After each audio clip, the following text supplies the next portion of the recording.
After the reunion that shook the entire event hall, Ayo and Zara became inseparable again.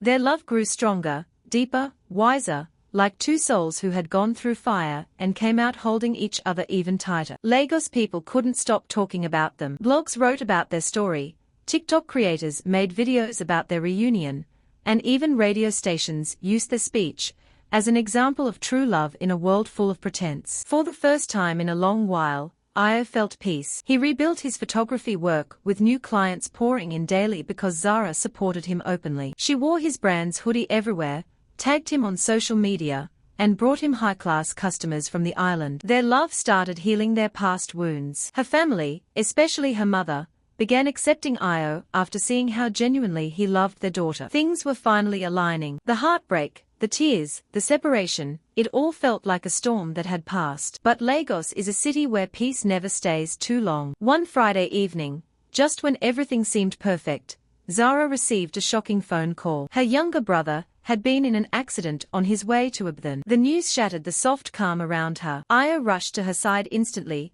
holding her trembling hands as they drove to the hospital. Hours of waiting felt like years. Finally, the doctor came out to say her brother survived but needed an expensive surgery urgently. Zara broke down.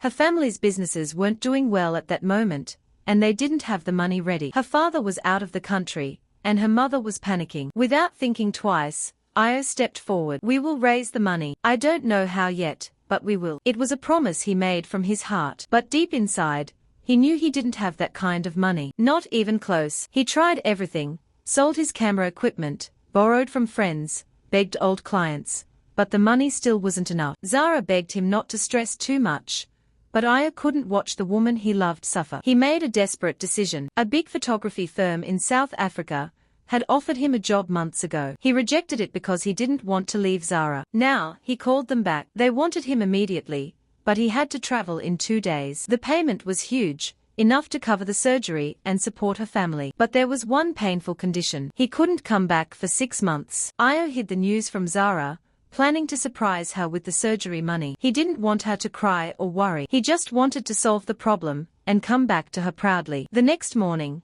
he placed the money quietly in her mother's hands and asked her not to tell Zara who brought it. After all the arguments they once had, her mother was shocked, humbled, and emotional. "You are truly a good man," she whispered with teary eyes. Ayo smiled sadly. Good men also break. On the day of his flight, Ayo went to Zara's studio to see her one last time. She was busy designing, unaware of what he was about to do. He hugged her tightly, longer than usual, breathing in her scent like he was storing